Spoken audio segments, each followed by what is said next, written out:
Alhamdulillah wassalatu wassalamu ala Rasulillah sayyidina Muhammad bin Abdillah wa ala alihi wa sahbihi wa man walah, amma ba'd. Subhanaka la ilma lana illa ma 'allamtana innaka antal alimul hakim wa tub 'alaina innaka antat tawwabur rahim. Rabbi shrah li sadri wa yassir li amri wa hlul 'uqdatam min lisani yafqahu qawli.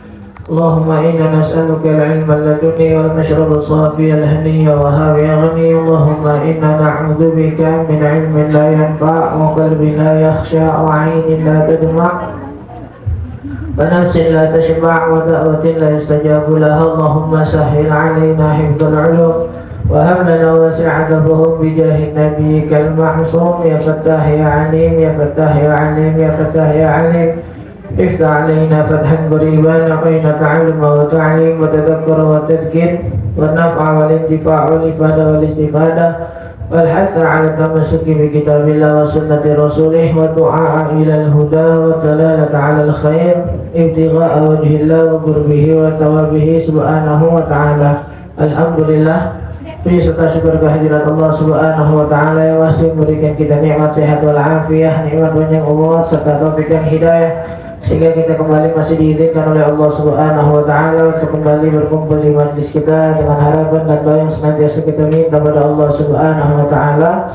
Mudah-mudahan berkah duduknya kita di majlis ilmu, berkah bacaan ratibul hatta dan semua doa yang kita panjatkan pada Allah Subhanahu wa taala dikabulkan oleh Allah Subhanahu wa taala. Dijaga kita semua, para guru kita, orang tua kita, keluarga kita, kaum muslimin dan muslimat dari berbagai macam bala, wabah serta musibah fitnah dunia dan akhirat. Dan kita minta pada Allah Subhanahu wa taala agar Allah jadikan ilmu kita ilmu yang manfaat dunia dan akhirat, amin ya rabbal alamin.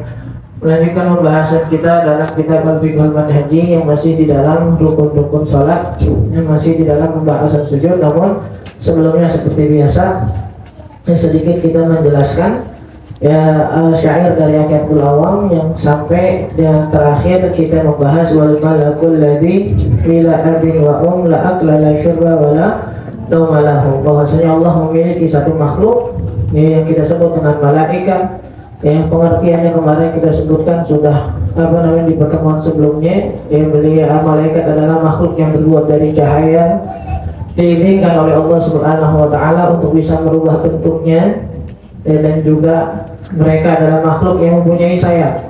Kata Nabi, faminhum man lahu janahan, di antaranya mereka ada yang punya dua sayap, wa minhum man lahu thalatha, di antara mereka ada yang punya 3, wa minhum man lahu arba'ah, ada yang punya 4, ada yang lebih dari itu. Dan diriwayatkan dari Sayyidina Abdullah bin Mas'ud bahwasanya Nabi SAW melihat malaikat Jibril dalam bentuk aslinya lahu situmi'ati janah, bahwasanya malaikat Jibril memiliki 600 sayap. Wahum majbuluna bi ta'ah, mereka adalah makhluk yang memang dari dasarnya Allah ciptakan hanya untuk ketaatan. Wa mutahharuna minasyahwatil hayawaniyah, Allah sucikan diri mereka, Allah enggak meletakkan pada diri mereka syahwat-syahwat hewan, syahwat-syahwat yang terlarang. Wa mubarrauna minal muyulin nafsiyah, dan mereka juga dilepaskan atau dibebaskan oleh Allah dari kecenderungan mengikuti kemauan diri sendiri. Kadang dari kita tahu ada perintah Allah, tapi masih aja pengennya mengikuti diri sendiri, nyenengin diri sendiri. Malaikat nggak ada. Malaikat tugasnya emang cuma ngikutin perintah Allah. Makanya dalam Al-Quran Allah katakan la ya'sunallaha ma amarahum wa yaf'aluna ma yu'marun. Malaikat itu tugasnya atau sifatnya la ya'sunallaha ma amarahum, sekalipun nggak pernah bermaksiat tentang apa yang diperintahkan oleh Allah. Wa yaf'aluna ma yu'marun, dan mereka hanya melakukan apa yang diperintahkan oleh Allah. Wa min bainihim, dan di antara mereka ada yang tugasnya al-katabah, yaitu tukang nulis amal ibadah, wal hafadhah, mereka-mereka yang menjaga orang-orang muslim yang diperintahkan sama Allah. Yang kita bilang ketika ada hadis Nabi mengatakan, mudah-mudahan sih kita ngamali, kalau kita mau aman di luar, kalau keluar rumah, khususnya perempuan kan, kalau di luar mau aman, jangan bawa senjata dulu, jangan bawa senjata dulu, jangan nyari bodyguard dari manusia dulu, jangan, cari perlindungannya dari Allah. Apa kata Nabi? Man qala hina kharaja Barang siapa yang mengucapkan berdoa ketika dia keluar dari rumah, Bismillah, amantu billah, Bismillah amanna billah, tawakkalna 'ala Allah. Bismillah amanna billah, tawakkalna 'ala Allah. Siapa yang mengucapkan dua kalimat ini, kata Nabi, yuqalu lahu hudita wa kufita wa wukil. Orang yang keluar rumah baca dua doa ini, Allah katakan kepada dia, hudita, kamu bakal dijaga jalannya biar lempeng aja, gak kemaksiat. Wa kufita, dan semua masalah kamu bakal dibantu sama Allah. Wa wukita, dan kamu bakal dijaga dari berbagai macam keburukan. Bahkan setan mengatakan kalau melihat orang ini nih, setan bilang ke setan yang lain, jangan godain dia, jangan, kenapa penjaganya udah banyak. Bukan manusia, bukan, tapi dijaga sama malaikat. Nah, Allah memang menciptakan malaikat-malaikat yang ditugaskan buat jaga-jaga orang-orang kayak gini. Wal hafadhah wa hamalatul arsy, ada di antara mereka yang dari awal diciptakan tugasnya cuma menyanggah arsy-nya Allah. Wal musabbihun wal mustaghfirun, ada yang tugasnya cuma bertasbih dan beristighfar. Kita sering kan dengar apa namanya, dengar hadisnya, innal malaika wa ahlas samawat wa ahlal ardi hatta al-hitan fil bahr la yusalluna 'ala al-mu'allimina khair ya aw yastaghfiruna li talibil ilm. Dalam satu riwayat dikatakan innal malaika, sesungguhnya malaikat, wa ahlas samawat, dan para penduduk langit di malaikat, wa ahlal ardi, semua yang di bumi, di daratan, hatta al-hitan fil bahr, sampai semua ikan-ikan di lautan. Apa yang la yusalluna 'ala mu'allimina an-nasa khair, yang mereka bersolawat meminta ampunan pada Allah buat siapa? Buat orang-orang yang mengajarkan kebaikan. Dalam riwayatnya dikatakan innal malaikah, malaikat itu sejatinya yang beristighfar kepada orang-orang yang mengajarkan kebaikan.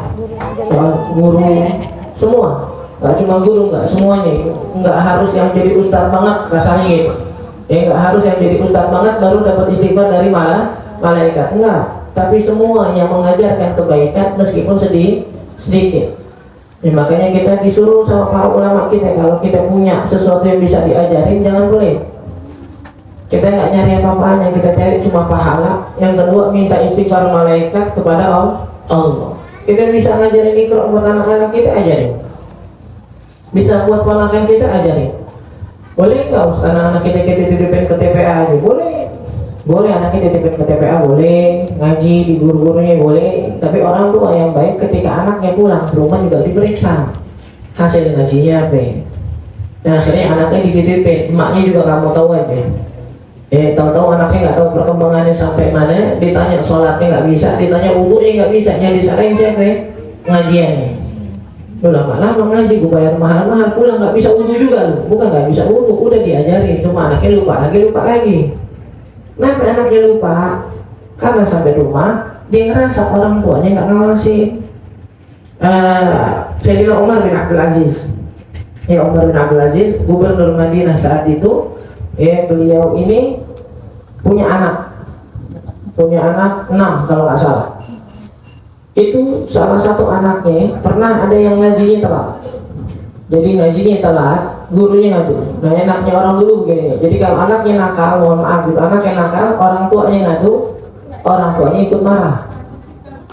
Dan orang gurunya nggak perlu marah, nggak, cuma ngadu orang tuanya, selesai. Bilang, wahai Umar bin Abdul Aziz, anak kamu yang tadi umur sekian datang ngajinya telat.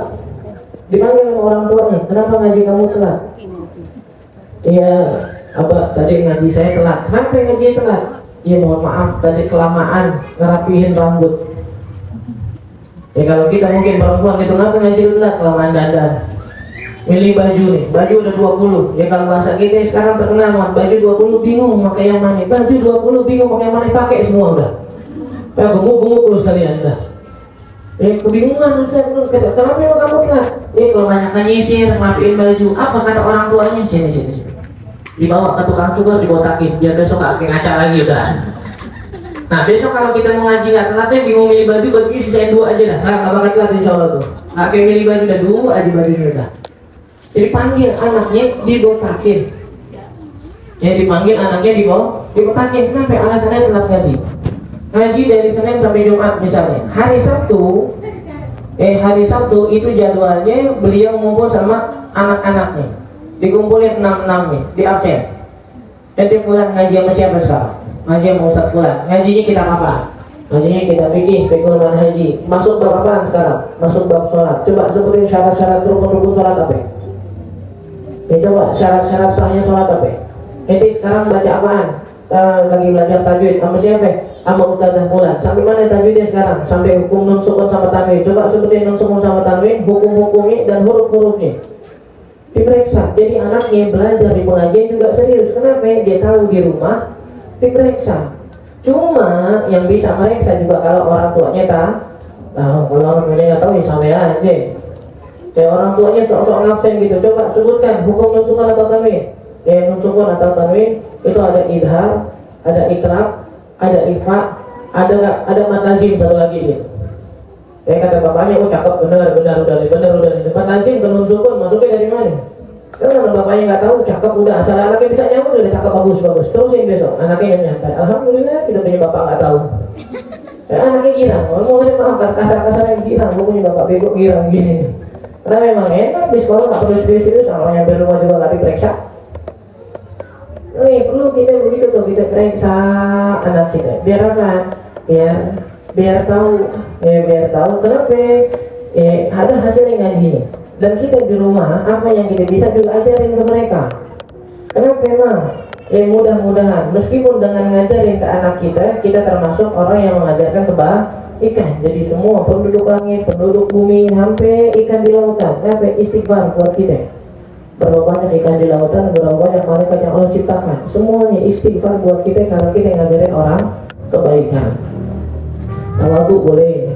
Sering kita bilang ya, tawadhu boleh. Tapi jangan sampai salah tempat tawadhunya. Salah tempatnya gimana?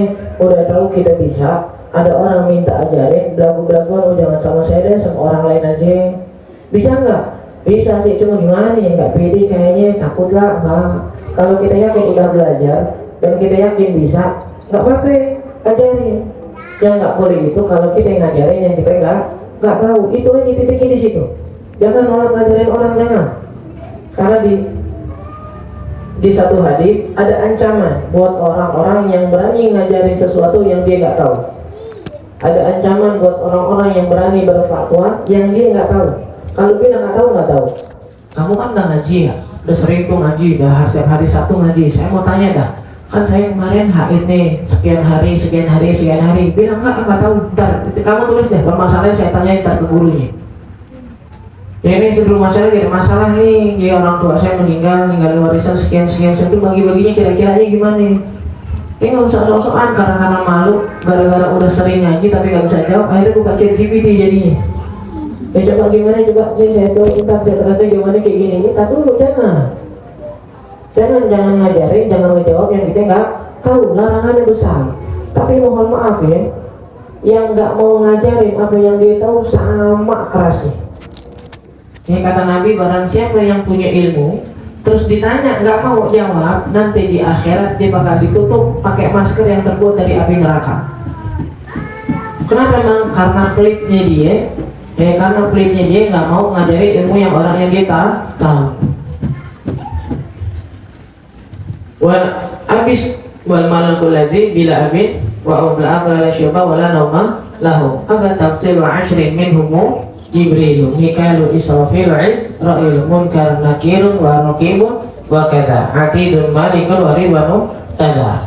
Apa penjelasannya kata ulama di sini? Yajib ala kulli mukallafin ay ya'taqida 'asyratan minal malaikah ala wajhi tafsil bi ma'rifati asma'ihim.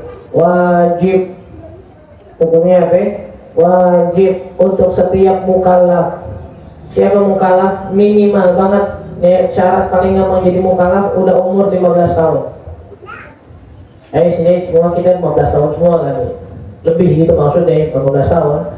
Ya berarti hampir semua yang ada di sini semuanya udah mukallaf. Apa salah satu tugasnya? Wajib meyakini 10 malaikat. Dan wajib mengetahui mereka secara terperinci dengan nama-namanya. Wajib tuh ngapal nama malaikat Jibril, Mikail, Israfil, Israel, Munkar, Nakir, Rakib, Atid, Malik itu wajib. Hukumnya wajib. Masih ada yang nggak hafal juga sampai sekarang? Nggak pakai TPA kali, langsung SMA kali dia. Kayaknya semua kalian ngaji di TPA atau mungkin yang ngaji Quran lah di tempat di pengajian Quran kayaknya harus tuh. Pokoknya pasti apa dan pernah belajar. Kalau kita tanya balik, kenapa mereka guru-guru kita yang ngajarin? Dan kita katanya mau ngaji Quran, tapi juga diajarin praktek guru, praktek sholat, nama malaikat, nama nabi-nabi. Kenapa?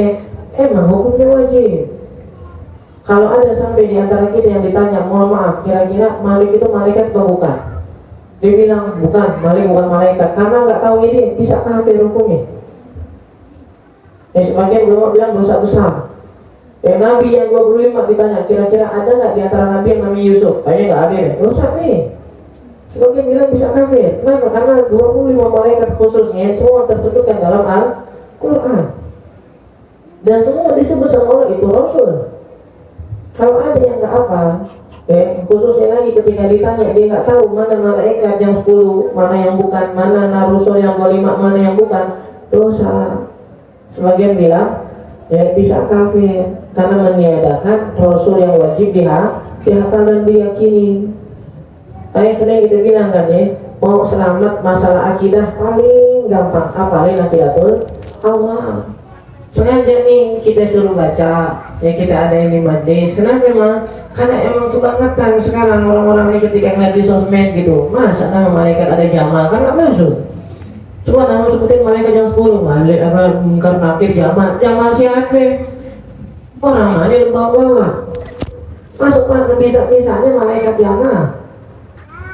Dan malaikat yang Rasul yang 25 ada yang nggak masuk. Yusuf masuk nggak? Yusuf bukan. Yusuf bukan Nabi. Yusuf bukan Nabi siapa dong? Kalau Yusuf bukan Nabi, siapa lagi yang disebutin di sini? Dosa ini kita setiap hari kalau kita ditanya ini Nabi bukan nggak tahu, dosa kita ya. Nah kita kasih nih, kita fotokopiin, kemarin kan. Bawa pulang nggak apa-apa, harus dibalikin. Bawa pulang kalau bisa apalin. Kalau seandainya ada yang punya udah ngambil, kita jelasin artinya mau tulis nggak apa-apa. Tapi biar tahu nanti sekalian ada bukunya ada artinya. Wal malakul ladzi bila abid wa dan malaikat yang lahir tanpa ayah tanpa ibu, la akla la syurba wala nauma lahum, nggak makan, nggak minum, nggak juga tidur. Tafsilu ashrin minhum Jibril, 10 terperinci yang wajib dihafal. Siapa yang Jibril? Mikail, Israfil, Israel, Mikail, Israel, Munkar, Nakirun, Warakibun, Wakada, Munkar, Nakir, Rakib, Atidun, Malikun, Waridwanu, Tada, Atid, Malik, Ridwan. Apalagi jangan besok tadi kita bilang semua, insya Allah dari kita semuanya yang hadir pengen punya niat mau nikah kan, dan hampir semuanya nanti punya niat pengen punya anak. Kalau anaknya belajar di luar, nanya balik ke rumah nggak tahu apa yang mau diajarin. Dan gimana kita bisa memastikan anak kita apal Nabi, nama Nabi dan Rasul dan malaikat kalau kita sendiri nggak apal? Hampir semua survei membuktikan semua anak yang nggak bisa agama satu sebabnya karena orang tuanya nggak meriksa di rumah. Ente kenapa nggak sholat? Ya bis gimana mau sholat Ustaz? Orang di rumah orang tua kita nggak pernah nanyain. Ente kenapa nggak bisa baca Quran? Ya mohon maaf Ustaz. Ya di rumah juga kita baca begini-begini aja di samping ibu kita nggak pernah negor tuh, jadi kita nggak tahu itu salah. Hampir semua sebabnya begitu. Kita ngaji di sini jam berapa? Ada yang datang misalnya awal waktu banget setengah 11 kurang, jam 12 selesai, setengah 1 paling lama. 2 jam ngaji, 22 jam. Habis itu anaknya di rumah sama orang tua. Di sekolah berapa jam, di pengajian berapa jam, sisanya orang tua di rumah. Kalau orang tuanya nggak ikut ngawasin, nggak nanyain apa yang dipelajarin, terus perkembangan anaknya siapa yang tahu? Banyak anak muda kok bacanya begini, iya dulu bisa, terus habis itu lupa, emang nggak baca, enggak. Di rumah nggak diwajibin baca Quran sama orang tua gitu, habis maghrib apa gimana segala macam, enggak. Ya orang tuanya nggak ngajak baca Quran, enggak. Makanya kalau bahasanya Ustaz Alwi itu beliau sampai bilang kan, Ya, salah satu bakti inti kepada orang tua biar orang tua itu nggak parah-parah banget dosanya di akhirat. Apa? Belajar agama yang benar. Ya seenggaknya ya orang tua kita nanti hukumannya diperingat. Ya karena kalau kita nggak bisa dari rumah nggak diajarin, kita pun nggak belajar, semua dosanya bakal numpuk ke orang tua kita. Yang ngurangin dosa-dosa kita dari orang tua. Nah, aku bilang mudah-mudahan Allah ampunin misalnya orang tua kita.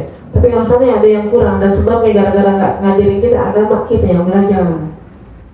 Ya biar nggak semua nanti dosanya ditumpuk ke mereka di akhir. Jangan pasrah. Banyak dari kita pasrahnya kenapa? Ya orang gue di rumah nggak diajari, bukan salah gue lah, salah bapak gue. Ya memang orang tua punya kewajiban, tapi kita sendiri punya kewajiban buat belajar agama. Jangan lepas tangan, jangan lepas tangan dengan bilang orang tua yang salah. Orang tua salahnya salah dan kita ikut salah ketika kita udah pengen masuk masa balik, kita belum belajar. Bahkan sampai kalau orang tua nggak bisa kirim ke pengajian yang nggak ada, biasanya panggil guru ke rumah, guru bayar. Akhirnya itu kewajiban nggak bakal bisa lepas. Apalagi, ya mudah-mudahan. Besok Sabtu depan gitu, kalau apa segala macam baca yang bisa di handphone. Kalau mau terjemahin di buku yang kita bagi, kalau nggak salah masih ada beberapa gitu. Yang mau ambil silahkan. Emang niat kita cuma satu. Niat kita minta ke orang nih siwak yang pengen jadi donatur di majelis, biar kita cuma mau ngajakin, ayo belum pakai siwak. Yang belum hafal akidatul awam nih buat ngejaga akidahnya, biar tahu siapa nama malaikatnya, siapa nama nabinya, anak-anak nabinya, pegang diterjemahin biar nanti bisa dibaca dihafal di rumah. Kemarin terakhir sampai sujudnya nih. Sujud marrataini kulla rakaat. Salah satu rukun sholat itu adalah sujud 2 kali di setiap rakaat. Wa ta'rifuhu syar'an, dan definisinya kemarin kita bilang mubasyaratu jabhatil musalli mawdi'a sujudi. Yang namanya sujud itu adalah meletakkan anggota-anggota sujudnya ke tanah ketika dia sujud. Wa min syurutih, dan di antara syarat-syaratnya sujud yang pertama kashful jabhah inda mulamasatihal ardh. Yang pertama banget adalah sujud itu bisa sah kalau rukunya sah. Ingat ya, setiap rukun itu bisa dibilang sah kalau rukun yang sebelumnya sah. Jadi kalau ruku kita salah, habis itu kita sujud, duduk di antara dua sujud lagi, semuanya nggak dihitung karena dari awal rukunya salah.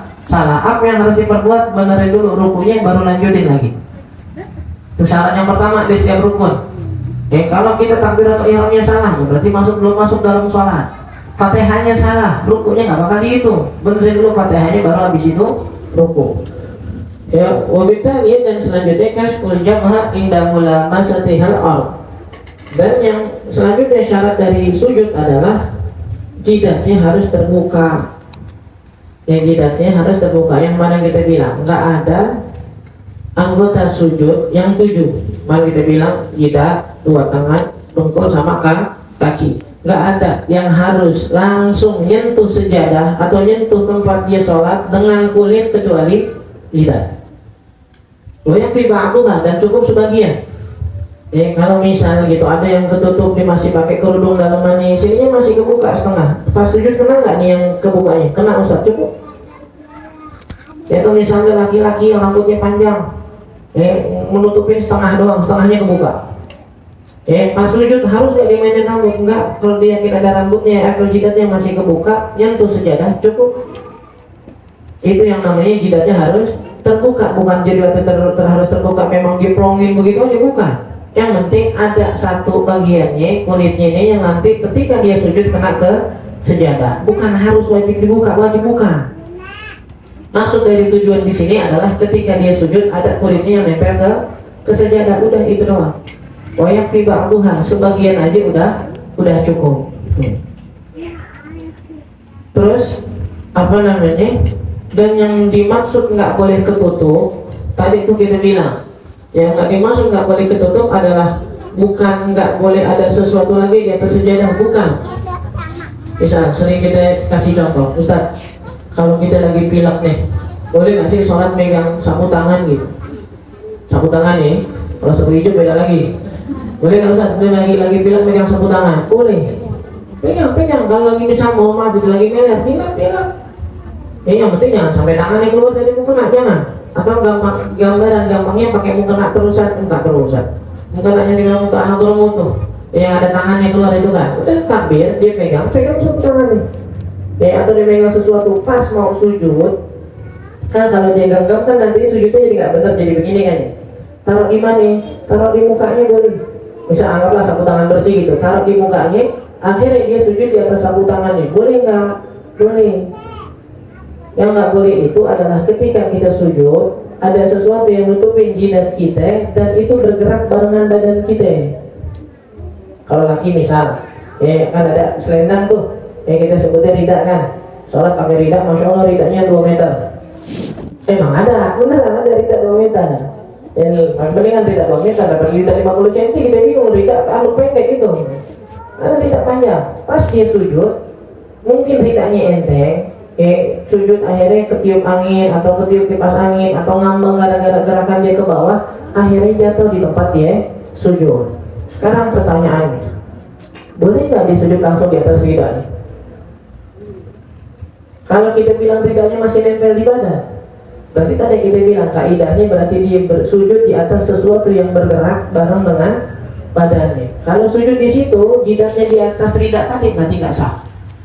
Tapi kalau sebelum dia sujud, dia taruh tuh ridanya di atas sejadah, habis itu dia sujud di atas rida, boleh nggak? Boleh. Kenapa? Karena udah nggak bergerak dengan badannya dia. Sama dengan mukena. Pakai mukena atas bawah lebar, masya Allah. Ketika dia turun, dia lebar tuh mukena, nutupin tempat sujudnya. Kalau dia sujud di atas mukena yang dia pakai, nggak sah sujudnya berarti. Terus gimana Ustaz kalau ternyata benar tuh mukena kita yang lebar sampai tempat sujud, tarik nggak apa-apa kan? Jadi pas sujud ya udah tarik dikit biar sujud kita langsung di atas sejadah. Paham ya? Maksudnya kita cuma mau pahamin, banyak sebagian orang ngira ketika yang namanya sujud itu harus kebuka. Bukan maksudnya jidatnya harus kebuka semua, pokoknya nggak boleh sama sekali ada apa-apa. Enggak. Tadi anggap dipakai dalaman dikit kita atau pakai segala macam masih ketutup sebagian, sininya kebuka, masih boleh nggak? Boleh, karena masih ada yang kebuka kulitnya dan itu nyentuh ke sejadah. Bukan berarti nggak boleh ada sama sekali. Akhirnya nanti ketika kita ngelihat orang dia sholat misal gitu pakai pasminanya sampai sini dan misal gitu, wah nggak boleh tuh nutupin jidatnya tuh, enggak, tuh nggak ketutup semua. Berarti masih boleh. Wa ayyakuna sujud ala sab'ati a'dha. Nah, tadi kalau jidat itu kan harus langsung kulitnya kan tempel ke sejadah. Tapi juga ada bagian-bagian yang memang harus nempel di sejadah meskipun nggak harus langsung kulitnya. Apa? 2 tangan nih. Telapak tangan. Telapak tangan nih. Kita bilang 2 tangan bukan tangan, takutnya ntar belum balik lagi. Telapak tangan nih. Walau ba'duha sama meskipun sebagian. Dibilang sebagian gimana? Kalau kita sujud tangannya begini, jarinya naik, boleh nggak? Boleh. Atau sebaliknya, sujud begini, boleh nggak? Boleh. Karena masih kehitung ini jari sama telapak tangan. Ada sebagian yang nempel ke bawah, yang nggak boleh kita lepas tangan. Kaki nempel, dengkulnya nempel, kepala nempel, tangannya di belakang. Nah, baru nggak boleh tuh. Nggak boleh, emang nggak sah, bukan nggak boleh, emang nggak sah karena tangannya nggak ada yang nempel. Tapi kalau kita bilang nempel sebagian boleh. Satu jari iseng begini boleh nggak? Boleh. Selama niatnya nggak bercanda. Kalau dia bercanda baru batal. Iseng kata Ustaz kan boleh sebagian, sujud begini gitu, jangan. Kalau jadi main sendiri gitu, jangan. Kalau niatnya, maksudnya kalau kita bilang lagi sakit 1 jarinya akhirnya nggak nempel gitu. Lagi entah lagi ada luka apa segala macam akhirnya nggak berani ditempelin, boleh nggak? Boleh. Yang penting masih ada yang nempel. Sama halnya dengan dengkulnya dan juga jari kakinya. Nah ini juga permasalahan nih. Yang harus nempel itu bukan sekedar kaki ujung jari, bukan, tapi butunul asabi. Yang harus nempel itu bagian sini ini. Jadi kalau kaki memang jarinya harus dilipat. Bukan ditempelin kan kita sujud nih ya. Kaki kita bukan lempeng ujung sini, bukan. Tapi emang begini. Itu jarinya harus begitu, butunul asabi, rijanya harus begitu. Nggak usah pakai ditanya, Ustaz kalau sakit udah tua, ya udah tuh selada tua. Namanya kalau kita bilang kalau udah sakit, udah tua, nggak usah dipaksain. Tapi kita yang muda nih, jangan sembarangan sujudnya jangan. Jangan cuma kaki digigitin dulu, diujungin dulu gitu enggak. Harus memang dilipat. Dibilang butuh nul asabi'ir rijlain. Ya bagian dalam dari kaki, jari kaki. Itu yang harus kena.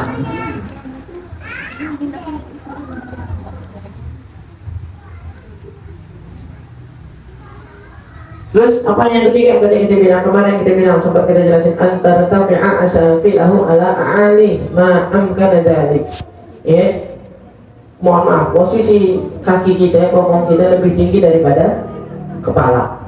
Ya, yang kemarin kita bilang salah satu hikmah dari Habib Bakar Masyhur itu menandakan ketika kita sujud kepala kita lebih bawah daripada hati kita. Biar kita tahu keimanan di atas segalanya. Keimanan di atas pola pikir kita, keimanan di atas logika kita, keimanan di atas akal kita. Kalau masalah iman udah. Kadang nggak perlu ditanya apa yang nyambungin, nggak usah, udah namanya iman udah begitu kerjain. Apa yang nyambungin kita hanya pakai nyambit tiang gitu. Dulu kan Nabi Ibrahim dengan sambitnya setan, ini nggak tiang gitu. Dan kenapa harus tujuh? Nggak ada omongan kenapa, udah begitu lah. Jangan dilogikain kenapa ya, kira-kira tujuh kenapa ya, nggak usah. Udah bilang tujuh nyambi gitu. Ya wa alla yasjudu ala thawbi muttasilin bih, yang tadi kita bilang wa alla yasjudu di sujudi syai'an akhar ghairuhu ka khawfi wa nahwi. Dan sama kayak rukuk sama i'tidal kemarin, pas dia gerak nggak boleh niatnya ada yang lain. Mau sujud kenapa sebabnya? Tadi penasaran Ustaz, ada apa itu ya gitu. Mau sujud pas lagi duduk di antara dua sujud, kok kayak ada bangkit cicak bukannya. Taruh dah, terusin bacaan, duduk di antara dua sujud dulu. Habis itu sujud sekalian ngeliatin. Jangan, mau sujud. Kalau nanti pas sudah dekat ternyata memang najis, tinggal dibersihin di jendela, selesai. Tapi jangan diniatin buat yang lain. Atau lagi duduk di antara dua sujud, kaget saudaranya sepupunya lagi bercanda, ngindar sekalian sujud, nggak boleh. Atau kaget lagi duduk di antara dua sujud, ya pintu ketip angin, jeber kan, kayak kaget biasanya kan begitu ya, nunduk aja gitu. Pas kalian nih, nggak bisa, lempengin dulu badan dulu, balikin dulu, lempengin baru sujud. Pokoknya kalau nunduknya bukan karena niat sujud nggak boleh, karena berarti kita melakukan sesuatu bukan karena rukun sholat. Ayatahamala bijabhatihi 'ala al-ard tahamulan bayyinan bihaitsu law kana tahtahu budnun aw nahwu lan kabas wa dhahara atharu sujud fi. Terus apa syarat dari sujud? Syarat dari sujud selanjutnya adalah kalau dia sujud mohon maaf, di kepalanya harus ada penekanannya. Di kepalanya harus ada penekanannya. Jadi kita sujud biasanya kalau di rumah mah aman-aman aja. Kapan? Kalau numpang sholat di musola orang yang kita gak kenal. Ya apalagi sholat mohon maaf di rest area, ya kan? Di rest area masya Allah gitu ya, musolanya di belakang, ya lewati gunung, lewati lembah, sungai mengalir indah di lautan di Jator gitu. Ya itu begitu belakang lo nggak ada yang ngurusin. Pasti ke situ masya Allah, mau kenanya kotor, mau kenanya enggak wangi, sejadahnya kita lihat ya Allah kering banget, sampai satu sejadah merengginang sampai garing banget gitu. Pas dia sujud baunya nggak enak nih. Kalau laki biasanya agak masa bodohan dikit, nggak tahu kalau perempuan. Kalau perempuan udah jijik duluan, udah gelit duluan gitu. Jadi akhirnya pas dia sujud ngeri-ngerian tuh, ditempelin doang bener dikit. Habis itu langsung duduk lagi, boleh nggak? Enggak. Ya percontohannya adalah kalau seandainya kita sujud harus ditekan. Ditekannya gimana nih? Ditekan kalau seandainya di tempat sujud kita ada tisu misalnya, atau ada kapas yang paling gampang. Kalau kita sujud, dia neken. Bukan sekedar nempel, sejadah nih, nempel dikit jidatnya udah. Enggak, harus ketekan itu kapasnya. Kalau ditaruhin kapasnya harus ketekan. Mohon maaf, bukan juga harus kita tekan jidat kita ya, bukan? Pokoknya kalau lu sujud harus lu tekan jidat lu, tekan semua kita jungkir balik, jangan. Enggak, bukan jidatnya yang tekan, tapi enggak tuh kapas, itu apa tisu, kalau ditaruh di depan ketekan. Itu tadi mohon maaf, itu banget sering banget kita ngeliat orang-orang sujudnya hati-hati banget nempelin jidatnya karena takut kotor, takut bau tangan. Oke, yang hindarnya gimana ya? Sering kita bilang, kalau lagi kemana-mana bisa prepare segala barang-barang kita tuh kayak make upnya, baju ganti, apa segala macam harusnya. Baju ganti yang pertama kali ada di tas kita itu mau kena kita sama sejadah. Minimal banget sejadah kecilnya yang buat muka doang. Kalau nanti takut sejadahnya nggak bagus tempat kita berhenti, taruh sejadah kecil taruh situ biar sholatnya enak. Kalau nanti nggak yakin, lu nggak jadi sholat, aku di rumah aja dah. Ntar waktunya nggak keburu. Dari dah Bismillah dah, mudah-mudahan keburu. Habis gimana mau aja nggak yakin gua. Kalau nggak yakin, ini masih lebih penting daripada nanti kita yakin ujung-ujungnya sholatnya lemah. Mau kena yang kita bilang bau, ditanya, ini mau kena bau, mohon maaf, najis apa kotor? Nggak tahu sih kalau najis, tapi kalau kotor kayak iya dah, orang bau banget.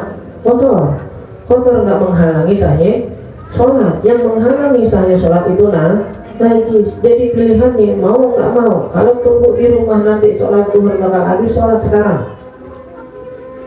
Kalau sholat sekarang saya nggak yakin Ustaz, mendingan nggak yakin daripada nanti waktunya lewat. Karena di sini najisnya kita nggak yakin, tapi kalau kita pulang kita yakin waktu sholatnya nggak keburu. Jadi kita bilang cara ngindar yang paling utamanya lagi, gampangnya bawa mukena. Jadi kalau kemana-mana bawa mukena, apalagi kalau kita yakin kita melakukan perjalanan yang kita nggak tahu nanti bakal lewat musola masjid yang kira-kira ini yang mau kena apa kabar beda. Ini kita setiap hari misalnya itu udah hampir setiap minggu bolak-balik ke Cianjur misalnya gitu, kita tahu tuh ada tempat-tempat musola yang biasa kita sholat di situ, ada mau kena ini. Jadi nggak usah bawa kena, nggak masalah, karena itu tinggal berhenti di situ, ada waktu atau peralatan buat sholatnya selesai. Tapi kalau pertama ini besok kita mau ke Banten, mau ke pantai ini misalnya, jadi Anyer, itu perjalanan gimana sih? Oh nggak tahu, udah baru pertama kali ini kan kita bakal lewat Pemda.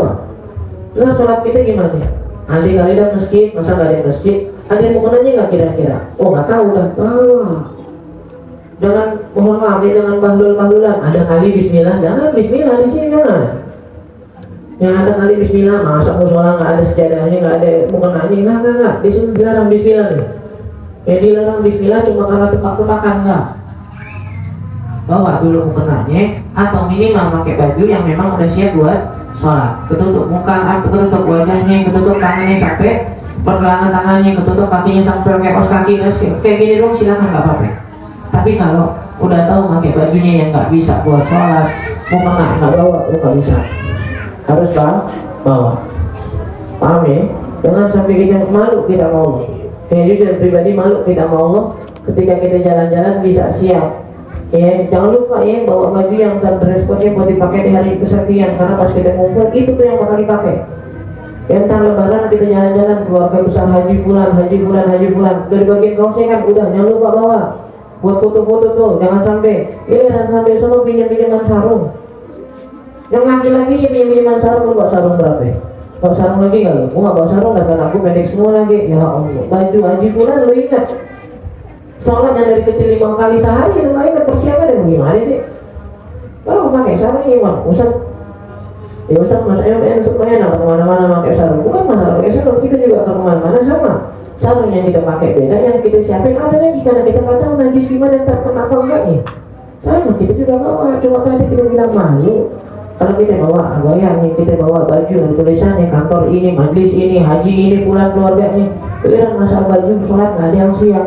Giliran suruh pakai mukena yang tersedia di situ, alasannya nggak mau, malu, beli apa segala macam, nggak enak baunya. Nanti gimana enggak? Ya perhatikan sholat kita gitu.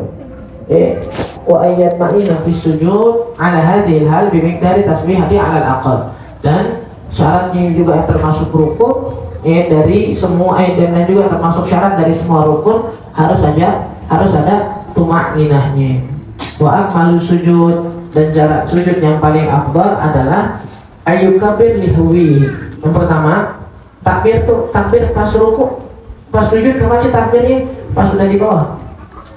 Allah enggak. dari angkat tangan itu udah takbir, afdalnya begitu. Jadi pas bareng takbir Allah, sami Allah liman hamidah kan, Allah nggak pakai angkat tangan. Allah dari mulai dia turun itu udah takbir. Bukan udah ke bawah dulu, udah kemana baru Allah amarnya. Afdalnya dari atas. Dari mulai dia turun, mulai anye kena jidatnya baru selesai bareng. Allahu Akbar selesai. Baru Allah Akbar takbir selesai bersamaan dengan dia sempurna gerakan sujudnya. Itu mah yang baru batai sholat pas mau turun, pas dia turun nih dengkulnya dulu yang nyampe, bukan tangan bukan. Jadi pas sujudnya Allah tangan dulu baru dengkul, jangan. Kata Nabi, la tasjud kama yabrukul ba'ir. Jangan kalian sujud seperti duduknya onta. Onta kalau duduk depan luar, belakang luar. Depan. Ada yang miara onta nggak di rumah? Ada yang miara, videoin biar orang pada lihat dah. Onta ada kalau duduk depan luar kan, baru belakang. Kalau onta duduk belakang luar, yang naik siapa belakang? Duduk ke depan luar, baru belakang. Nah maksudnya kalau kita anggap depannya tangan nih kata Nabi kalau sujud jangan kayak otak dulu, tangan dulu baru kaki enggak. Tapi kita sujud kaki dulu. Maksudnya dengkul dulu kena tanah, baru itu tangan. Habis tangan apa? Muka. Mukanya apa? Maksudnya jidatnya dulu baru hidungnya. Jangan hidungnya dulu dipaksain, jangan. Nah kalau hidungnya agak rata dikit nggak nyampe gitu entar. Kalau hidungnya agak rata dikit, pengen hidung dulu baru mau jidat, nggak nyampe gitu entar. Jidat dulu. Kalau hidungnya bisa kena, alhamdulillah. Nggak kena nggak masalah, karena wajibnya di jidat. Wahyu doa yadaihi hadwa mankibai wa yanshuru asabi'ah madmumatan lil qiblah. Udah kan nih? Dengkul, tangan, muka. Tangan di mana tangan? Tangan dibilang hadwa mankibai. Tangan itu sejajar dengan pundaknya. Berarti agak di bawah di sini. Nah ini kata-kata sejajar, orang-orang akhirnya berbeda pendapat. Ada yang dibilang sejajar itu maksudnya di samping, makanya kadang ada yang kita lihat sujud lebar begini kan ya, karena maksudnya dia sejajar ke samping. Ada yang dibilang sejajar di atas sini, makanya ada yang bilang sujud itu di samping kepala. Tapi yang lebih banyak kita amalkan itu sujud itu sejajar, jarinya sejajar dengan pundaknya, dengan bahu dada di sini di bawah. Tapi entah kalau laki, yang asabi'ah, jarinya gimana jarinya? Dilipat begini. Dikencengin? Enggak. Jadinya udah diadepin ke depan, tapi nggak usah dilebarin, dilepetin. Itu yang paling afdalnya. Kalau enggak, biasa tadi kita bilang asal tangannya nempel selesai.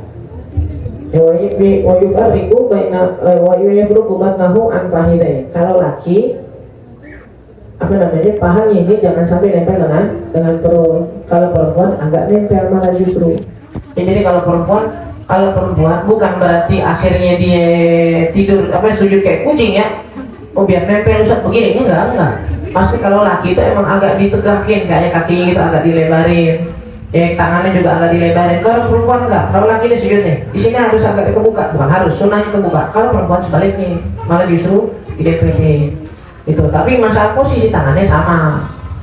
Itu posisi tangannya sama di dalam, tapi kaki agak lebar.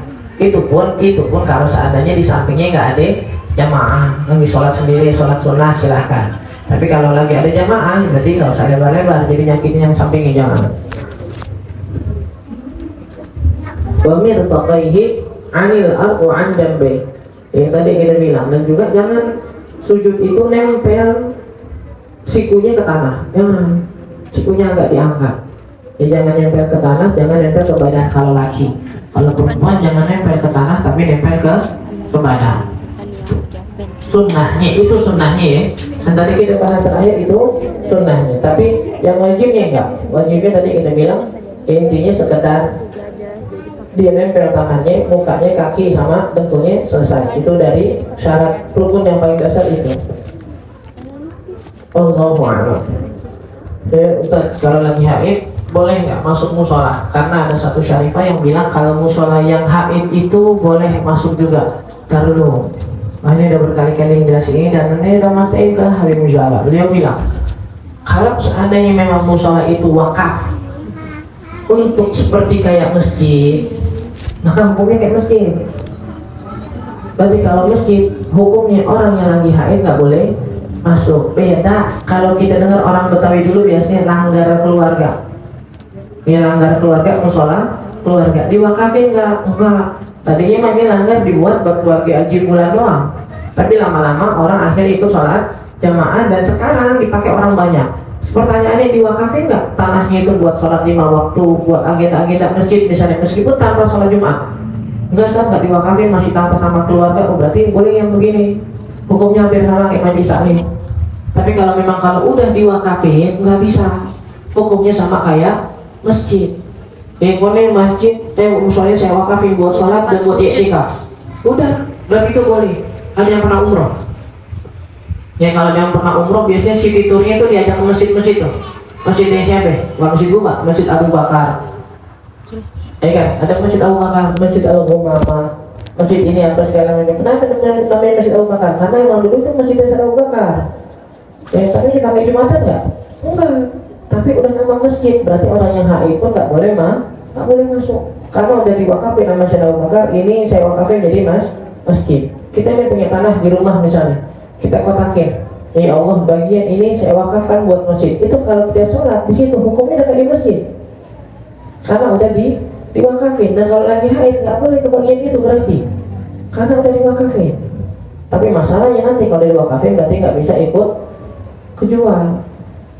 Jangan coba-coba tanah yang udah diwakafin buat umroh direbut lagi terus akhirnya dijual. Jangan ikut yang ngaco-ngaco, jangan. Dunia nggak seberapa, duit nggak seberapa, berebutan warisan, musola direbut lagi, dijual lagi gitu, jangan. Apalagi yang diwakafin tadi kita bilang duit Allah tuh, duit Allah, barang Allah mau dijual-jual aja. Orang manusia aja barangnya kita jual sembarangan ngamuk, apalagi punya Allah, jangan. Kalau dia keluarga kita yang kayak gitu bisa ngamuk bilang gitu nih, mau nggak nih hasil penjualan musola, jangan. Jangan ambil, enggak, itu bukan hakku, itu udah haknya Allah. Lo mau enggak, kamu bukan hakku. Jangan pakai jualan yang begitu, mau ikutan aja, jangan. Duit yang Allah itu, duit orang aja kita ambil, orang yang ngamuknya semuanya. Ini lagi barangnya Allah. Yang bekas ompol yang udah kering. Ya terus kalau kaki kita basah, kita injak najis lagi nggak najis? Yang kita bilang lagi, najis yang udah kering, ini masih ada hukum najisnya. Tapi nggak nular. Tapi kalau salah satu objek yang nempel, entah najisnya basah, kaki kita kering, atau najisnya kering, kaki kita basah, ini najisnya jadi timbul lagi dan nular lagi. Ini berarti kaki kita yang ngintip juga hukumnya najis.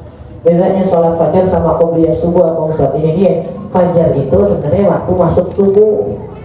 Sebagian bilang sholatul fajar itu bukan sholat subuhnya, tapi sholat sunnah qobliyahnya. Ada yang bilang enggak, qobliyah mah qobliyah, sholat fajar itu sholat subuhnya, ini cuma penamaan doang. Nggak ada bedanya, pokoknya qobliyatul fajar, qobliyatul subuh itu sholat yang dilakukan sebelum subuh.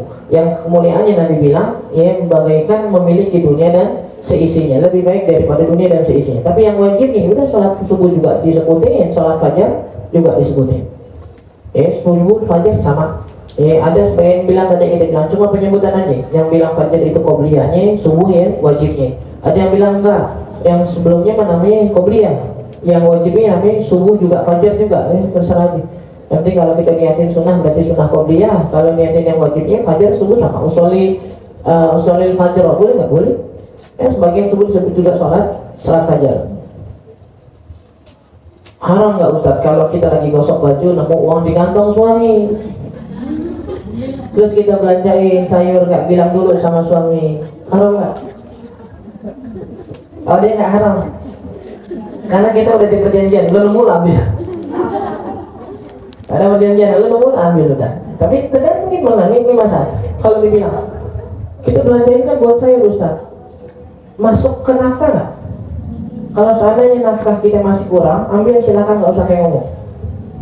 Dan belanja ini buat nafkah, benar keperluan. Tapi kalau seandainya nafkah kita udah tercukupin dan lakinya nggak pernah bilang kalau mau ngambil duit gua ambil aja, kalau nemu di mana ambil aja, jangan balikin aja. Kalaupun kita bilang tadi buat beli sayur, buat beli nugget anak apa segala macam tadi dulu, biasanya nafkahnya gimana? Kalau uang nafkahnya udah ada, jangan dibalikin. Tapi kalau uang nafkahnya belum ada dan masuk ke nafkah, bilang, apa susahnya bilang? Bang, ini ada duit 20.000 nih beli sayur hari ini, selesai.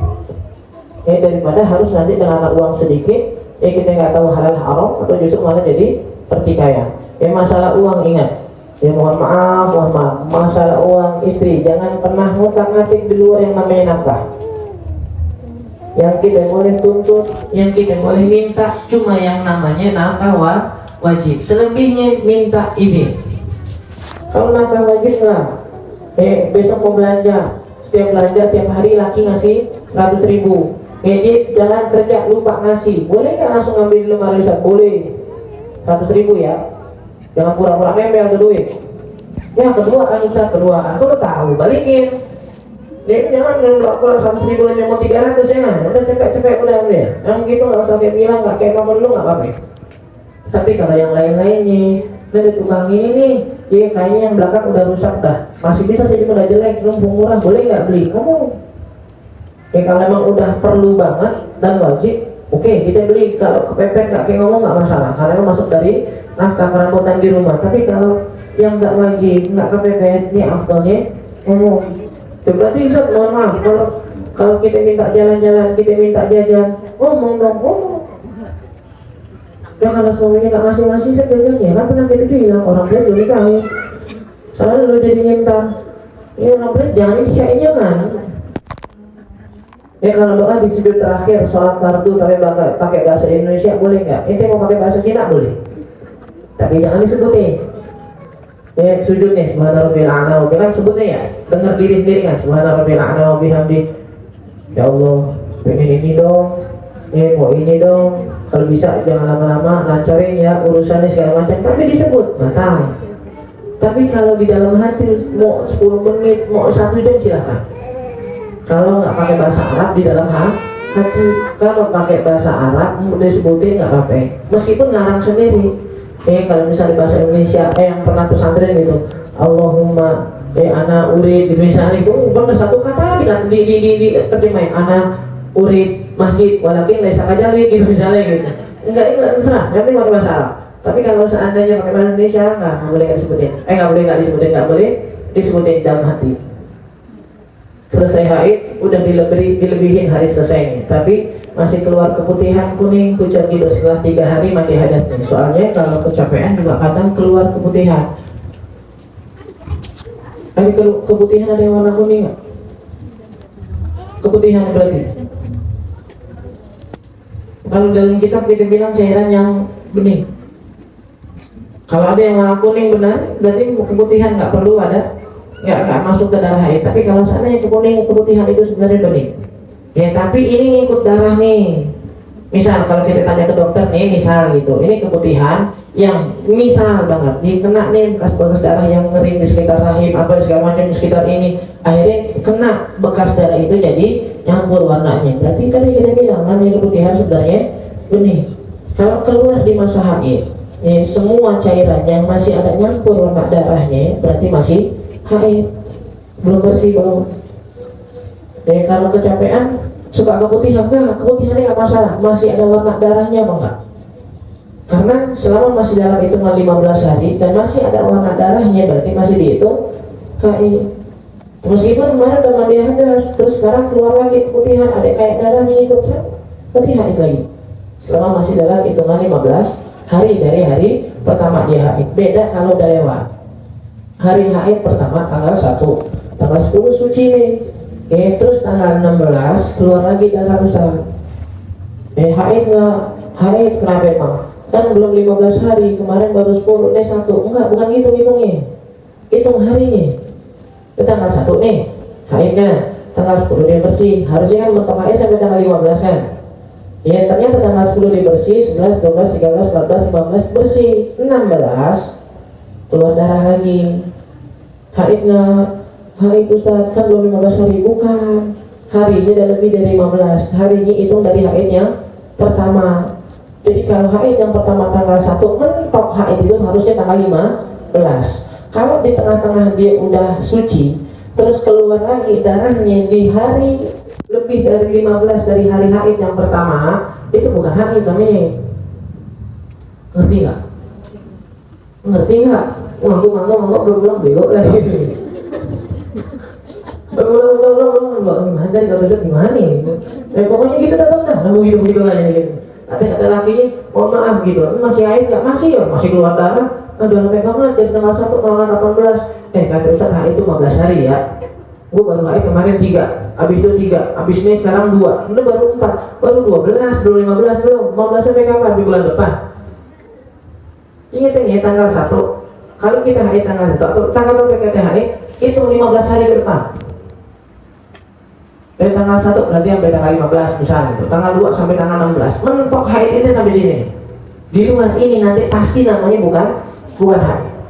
Untuk kaidah paling pertama tuh, di atas itu bukan darah haid lagi.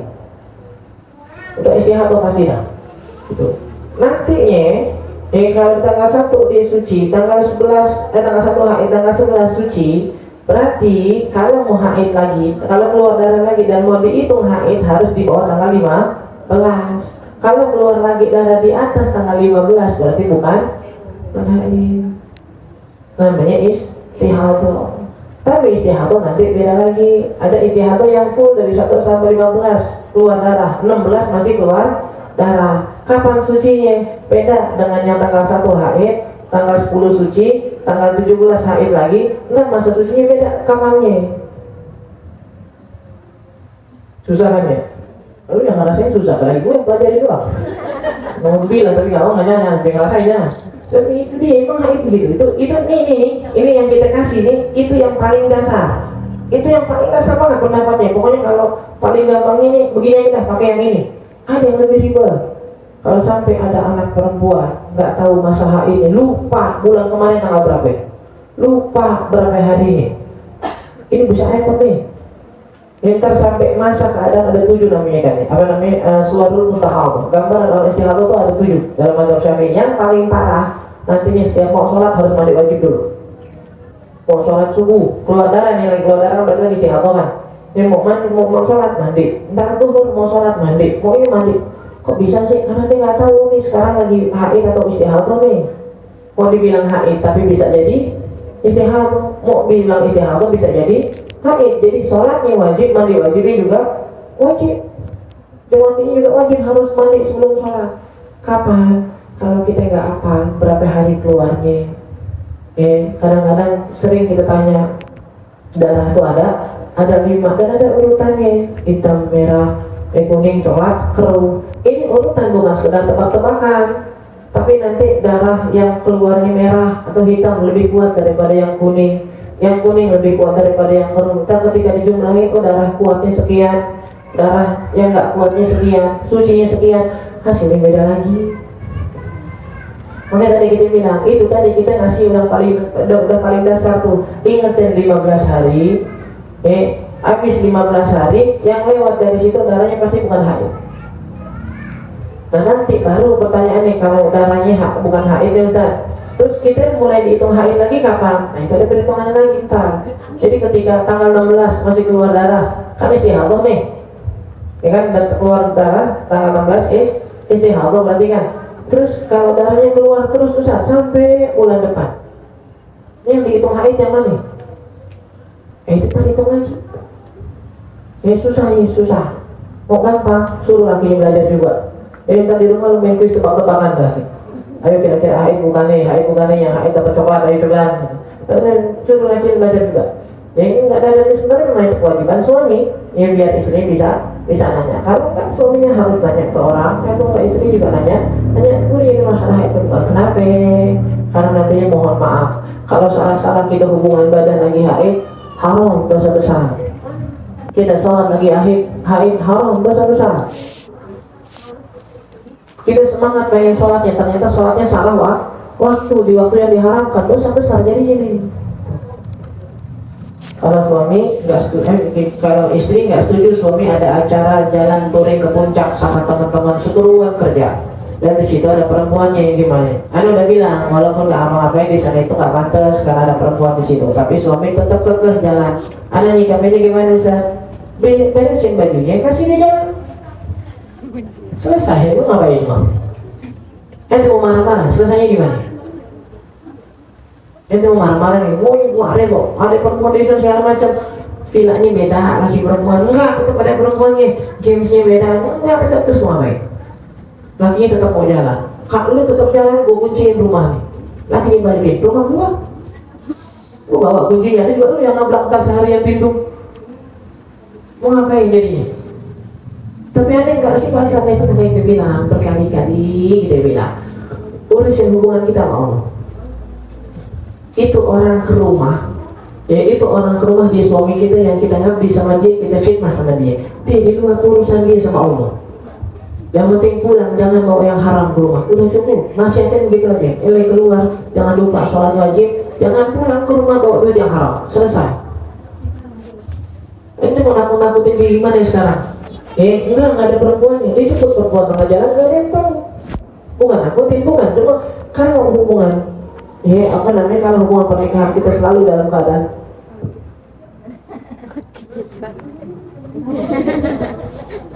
kalau hubungan pernikahan kita selalu dalam keadaan yang pokoknya suamiku harus kayak mau ngapain, kita capain diri sendiri doang. Dan itu hal yang sama yang ucapin ke yang laki-lakinya. Kalau kita pengen nikah perempuan sama harus butuh yang kita mau, nggak bisa. Justru malah ketika kita memaklumi, memaafkan kesalahan pasangan, di situ ada pahala. Dan itu yang kita cari dari setiap gerak-gerik kita ketika hidup kan. Yang kita cari pahala bukan dari yang lain. Oh mau seneng cari lakinya yang, tapi aneh nggak demen Ustaz. Ya kalau laki saya di acara ada perempuan nih, berarti cari laki yang memang nggak sama sekali pernah ketemu perempuan. Lu cari kemana tahu, cari mana juga nggak tahu, cari dia di Rasulullah. Tapi kalau nggak, udah. Ya selama tadi kita bilang laki kita memang bisa jaga amanah, na'udzubillah. Kalaupun dia di luar macam-macam, kita nggak kena dosa. Bisa, memang kita nggak kena dosa, tapi kan sakit hati lah kalau kita dibohongin sama laki apa segala macam. Sama sebenarnya laki juga sama aja, laki juga bakal sakit hati ketika dibohongin sama istrinya, apapun masalahnya. Ya apapun keadaannya, apapun kejadiannya gitu, kalau dibohongin semua sama, nggak ada yang bakal enak.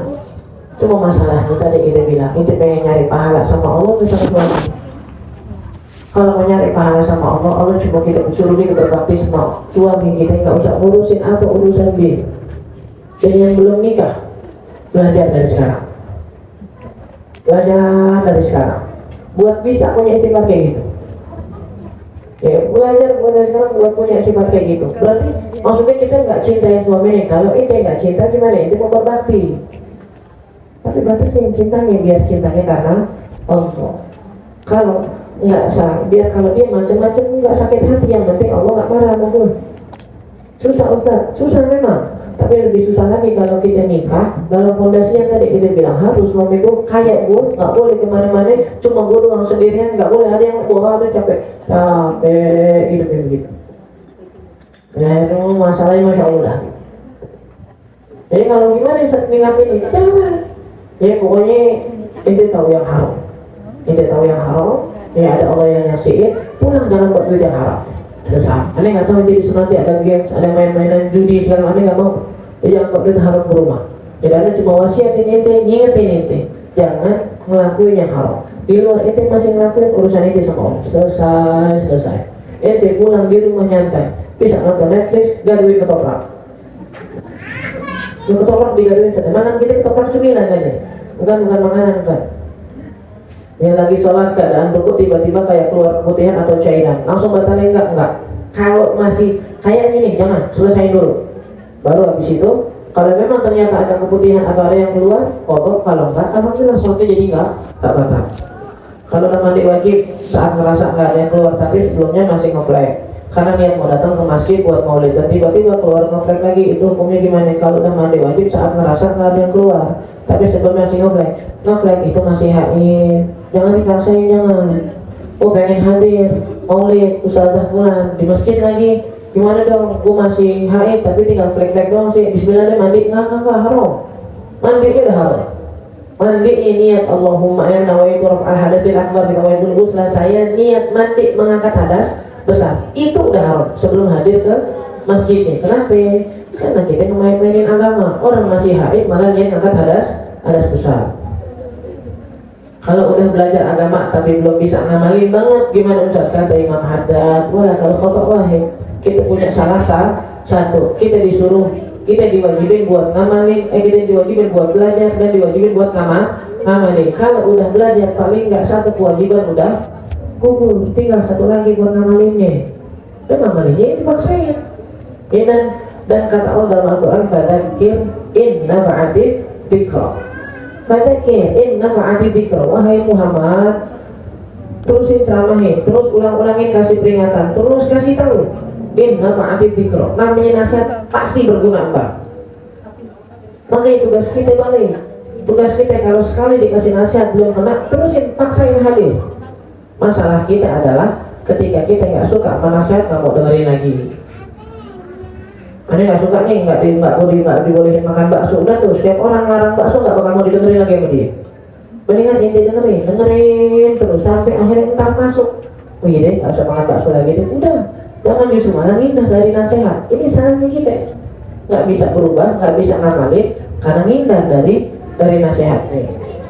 Kalau lagi sujud dalam sholat buat perempuan yang rambutnya diikat, harus dilepas dulu ikatannya atau gimana? Ya, kata Nabi kan, ya waraitu filna, ya apa namanya, an-nisa kasiyat ariyat. Saya melihat di neraka itu ketika Isra Mi'raj, perempuan-perempuan yang pakai baju tapi telanjangan, bajunya ketat, memperlihatkan lekuk tubuhnya. Dan saya melihat perempuan-perempuan yang berjalan seperti punuk onta. Jadi maksudnya itu bukan sekedar rambut diikat harum, bukan. Ya memang dari segi teks hadisnya kalau bisa jangan rambut diikat terlalu tinggi, jangan. Kalau ikat jangan ke atas. Tidak kayak jin ini begitu, jangan. Ya kalau ke belakang nggak apa-apa. Kan punuk onta adanya di atas kan? Punuk onta di atas sampai di belakang. Di belakang bukan punuk nih. Ada di atas, maksudnya jangan ke atas. Kenapa? Yang namanya ke atas nanti setelannya apa namanya dandanannya jadi menarik perhatian. Itu yang Nabi bilang berlenggak-lenggok yang menggoyangkan kepala laki-laki. Maksudnya laki itu jadi ngeliat itu, jadi ngikutin gerak-geriknya dia. Jadi bukan sekedar rambut yang diikat ke atas gitu. Lagi setuju ya kalau seandainya diikat ke atas, Ustaz, kalau kita mau sholat ngikat rambutnya diikat ke atas, mau ngapain?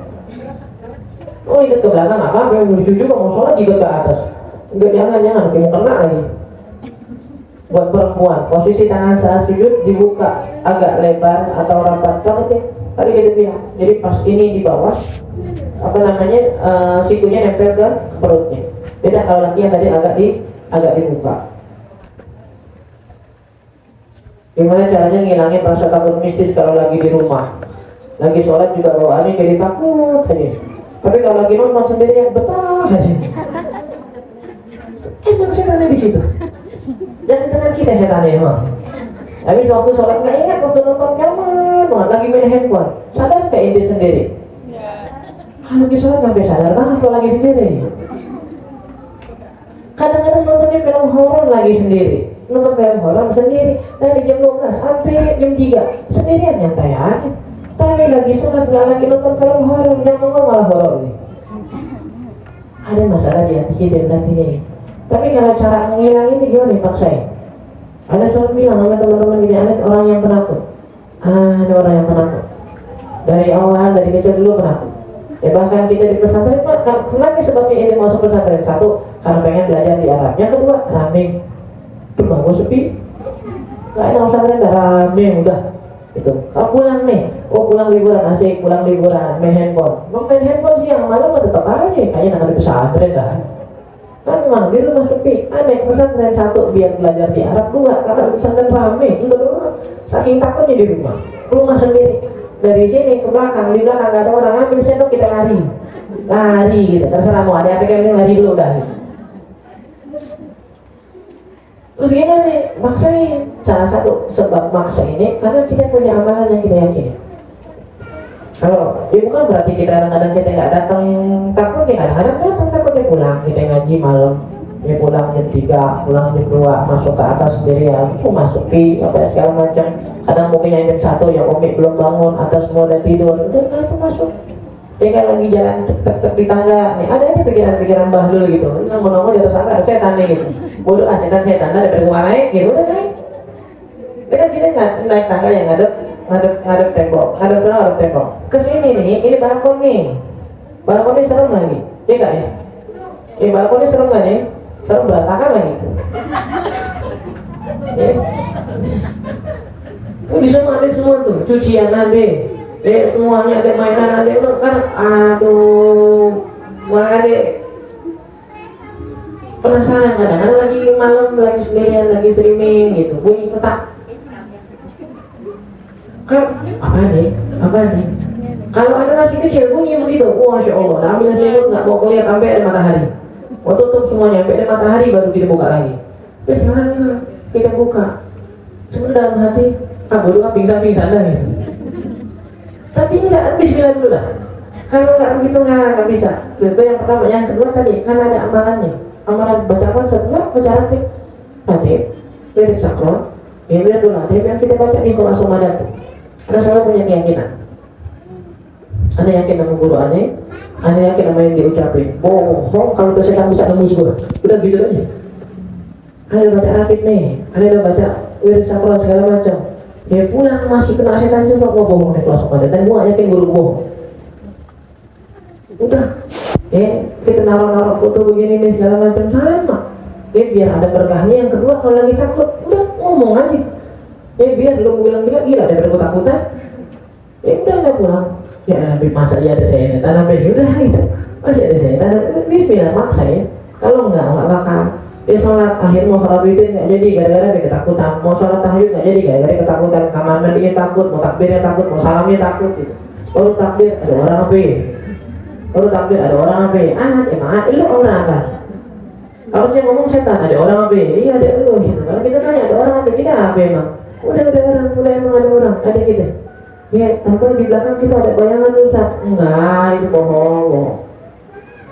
Tapi kalau misal lagi rezeki benar kan Ustaz, ada bayangan lagi, ya udah lagi rezeki aja. Jadi kalau nggak dipasang tapi nggak hilang apalagi kalau jadi mencegah ibadah ngaji segala macam jangan deh. Sholat di akhir waktu karena macet di jalan, bukan jarak jauh. Boleh baca rukuk dan sujudnya sekali, enggak boleh. Sekali itu malah kan bukan subhanallah rabbil azim kan. Yang diwajib itu tumanina, baca subhanallah cukup. Allahu akbar subhanallah, sami Allahu liman hamidah, subhanallah, Allahu akbar subhanallah, Allahu akbar subhanallah. Itu yang wajib di situ kan. Dan itu wajib dilakukan. Kalau kita baca 3 kali malah jadi sholatnya keluar waktu. Bangun subuh kesiangan 5:30, tapi maaf tiba-tiba suami ngajakin berhubungan badan. Sholatnya malah jadi kena foto. Gimana nih? Kalau nolak dulu apa terjadi dosa? Kan tok kalau laki lebih galon. 5:30 Isyraq itu sekarang 5 berapa ya? 5:40an kan ya? Kalau subuh 40-30 ambil 70 menit ya 5:40an ya 5:45 dah 5:45 5:30 Ustaz. Pas saya bangun suami bilang mohon maaf saya suami bilang aneh pengen berhubungan badan. Dia bilang tabuk setan lu ya gitu namanya.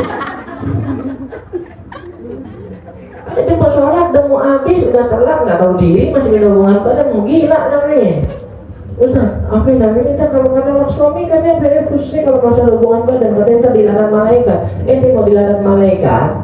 Apa namanya kalian begini yang ada malah bukan dilarang malaikat yang tekan nolak suami, justru dilaknat gara-gara ngelayanin suami yang begini jadi.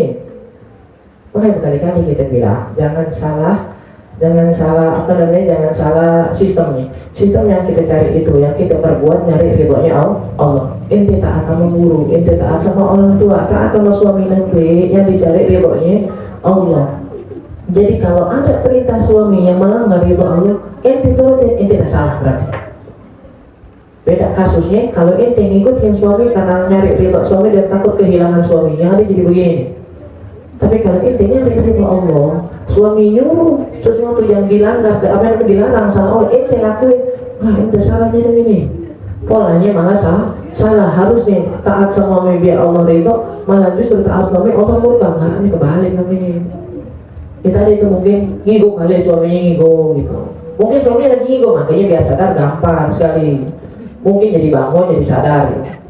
Kalau kesiangan tahajud 10 menit lagi subuh yang diduluin tahajud atau witir. Tahajud dan witir bisa digabung. Sekali lagi kita bilang ya, tahajud itu adalah semua sholat sunnah yang dilakukan setelah sholat isya dan setelah tidur. Aneh bisa tidur Ustaz, bangun jam 2 belum dia. Terus gimana sekarang? Niatin sholat ba'diyah sama tahajud, dapat dua-duanya. Aneh belum witir Ustaz, niatin witir sama tahajud, dapat dua-duanya. Karena namanya tahajud semua sholat sunnah yang dilakukan habis tidur dan habis sholat isya. Paham ya? Jadi kalau kita namanya sholat sunnah tahajud boleh. Kalau ba'diyahnya udah, witirnya udah, bangun mau tahajud lagi boleh. Niat sholat sunnah tahajud. Tapi kalau belum ba'diyah, belum witir, niat sholat sunnah witri aja sebenarnya udah dapat tahajudnya. Karena yang dimau sama Allah, paksain diri kamu bangun setelah tidur itu, paksain bangun dan paksain sholat. Jadi apa aja itu udah masuk gambarannya di situ, gitu. Paham? Masih ada orang beberapa yang ngotot beda lah tahajud witir kita itu. Tapi yang kita paham di kitab-kitab begitu. Namanya sholat tahajud termasuk sholat sunnah mutlak yang penting dikerjakan setelah tidur dan setelah sholat isya. Kalau nggak ada sejadah di tempat sujudnya, di alas jaket boleh nggak? Ente nggak pakai apa-apa boleh. Langsung lantai, langsung debu, sholat di pantai, langsung pasir boleh. Nabi dulu masjidnya belum ada sejadah. Saya pengen jual karpet Turki di zaman Nabi. Nggak ini sejadah nggak ada. Udah langsung sejadah, langsung pasir. Makanya beberapa sahabat habis mereka sujud biasanya langsung diusap jidatnya karena ketakutan tertutup sama pasir nantinya. Dan ada satu riwayat ketika Jumatan sahabat mainnya pasir. Kalau kita sekarang kan nulis di atas sejadah tuh. Ya bete ada penceramahnya nggak enak, sejadah ditulisin gitu. Ya kalau dulu sahabat main pasir dan itu dong sama Nabi. Jangan lagi khutbah nggak boleh ngapa-ngapain, nggak dengerin. Nama sholat yang pahalanya setara haji dan umroh, sholat isya. Tapi ada syaratnya sebenarnya. Habis sholat subuhnya kalau bisa jamaah. Habis sholat subuh jangan bergerak dari di atas sejadahnya. Terus sholat subuh nih, dia jangan gerak dari tempat dia sholat sampai datang waktu isya. Habis itu sholat 2 rakaat. Pun nggak 16 menit. Habis itu sholat 2 rakaat. Pahalanya kata Nabi kayak haji dan umroh. Haji dan umroh 3 kali yang diterima sama Allah. Dan waktunya nggak lama. Jadi waktu itu kan barengan sama sholat duha kan. Ya, jadi kalau kata Habib Salam Syatiri, jadi benar-benar ketika waktu isya masuk sholat isya dulu. Tapi kalau udah jam 10 nggak dapat isyraknya, enggak, udah jadi duha doang namanya, gitu. Jadi yang dicari emang di situ disuruh Nabi sholat, duduk di tempat dia sholat, dipikir sampai isya sholat. Nah itu pahalanya seperti haji dan umrah. Tidur ngadep kiblat, pahalanya yang di tempat sujud atau kakinya yang tempat sujud. Tidur ngadep kiblat, pahalanya yang di tempat sujud atau kakinya yang tempat sujud. Itu nggak ngadep namanya, ngarah. Ini kiblat nih, kiblat sama kan ya. Ente tidur begini nih, ini nggak ngadep, namanya ngarah kiblat. Kalau ngadep muka ente ke sono. Masa kalau dibilang ente muka ente coba ngadep aneh begini, nggak ada. Namanya ngadep harus muka. Berarti gimana? Nggak ada yang di tempat sujud, udah badannya ke sono, mukanya ke sono, itu namanya ngadep kiblat. Tidur ngadep kanan, ya kan? Kan kalau Nabi kan tidur ngadep kanan kan? Berarti kan mukanya ke kanan, bukan pala lu ke kanan. Kalau pala ke kanan siapa nih? Kanan gua mau kanan lu beda entar. Enggak, mukanya ngadep kiblat. Jadi kepalanya ke sono kayak mayit dah. Kan dibilang salah satu hikmahnya biar kita ingat mati waktu yang lagi sunyi, waktu yang lagi gelap, biar kita ingat mati sambil dengan gaya tiduran mayat ngadep kanan, ngadep tidur di sebelah kanan ngadep ke arah kiblat. Jadi bukan kakinya ke tempat sujud jadinya nyelonjoran, bukan palanya begini jadinya ngarah, tapi palanya ke sono, mukanya ngadep sono, itu namanya ngadep itu. Karena palanya ke sono, di sini yang ada laki namanya ngadep suami. Bukan ngadep kiblat, bukan ngadep kiblat, mukanya harus ke arah kiblat. Kotoran cicak nempel di ubin di atas kolam kamar mandi, ubin atas kolam kamar mandi. Kita lupa mau bersihin pasir lagi, udah nggak ada. Entah itu jatuhnya ke kolam atau kemana. Sedangkan air di kolam, di ubin di atas kolam kamar mandi. Jadi kolam kamar mandi ini pakai ubin gitu bagaimana? Terus kotoran cicaknya jatuh ke situ. Kira-kira gimana Ustaz? Itu sedangkan air di kolam udah kita pakai buat ngepel, buat mandi. Kotoran cicak termasuk salah satu kotoran yang dimaafkan ketika jatuh ke air. Kenapa? Karena jaga ini susah. Siapa yang 24 jam mau jagain kolam air?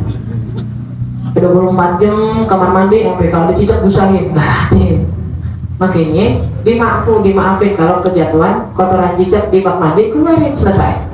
Beda masalahnya kalau kita tahu itu kotoran cicak, kita masukin, nah ini baru najis, karena itu sengaja dari kita.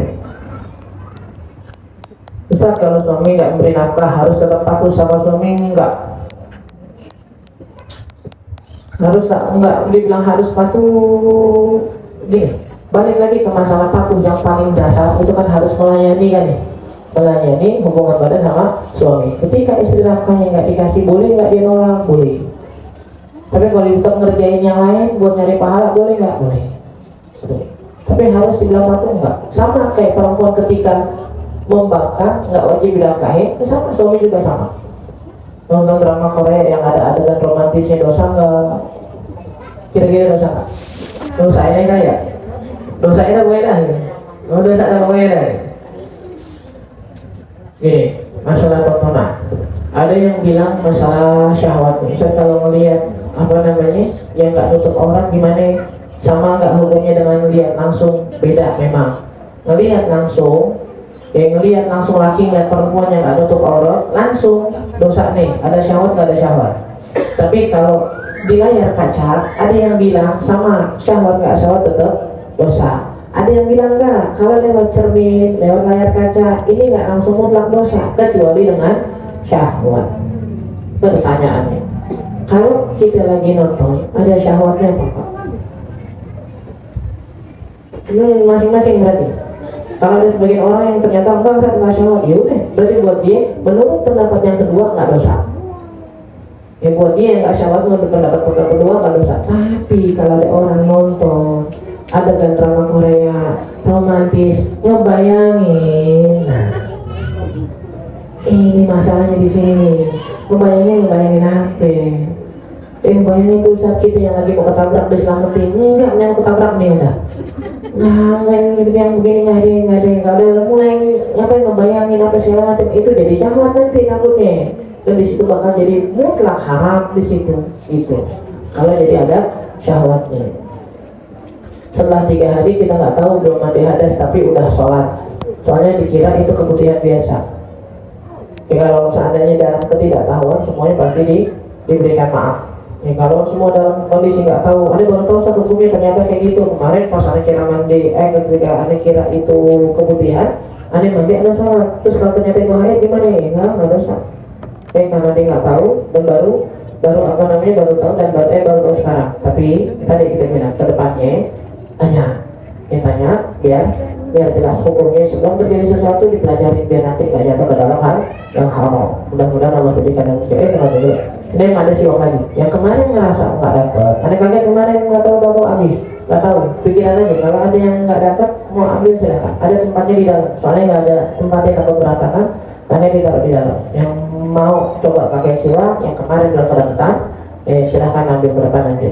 Yang mudah-mudahan menjadikan ilmu ilmu yang manfaat dunia dan akhirat, mengabulkan segala macam doa dan hajat kita, memudahkan urusan kita, menjaga para guru kita, orang tua kita, keluarga kita, kaum muslimin dan muslimat dari berbagai macam bala, wabah serta musibah fitnah dunia dan akhirat. Telah kabulkan segala Allah dan berikan kita dan mereka panjang umur dalam sehat afiat, istiqomah di jalan Allah Subhanahu wa taala, dan mudah-mudahan Allah bantu kita semua dalam menjalankan acara maulid kita nanti, diberikan kelancaran, kemudahan, dijauhkan dari berbagai macam kendala dan membuat riba hati Nabi Muhammad sallallahu alaihi wasallam. Allah berikan kita husnul khatimah. Al-Fatihah.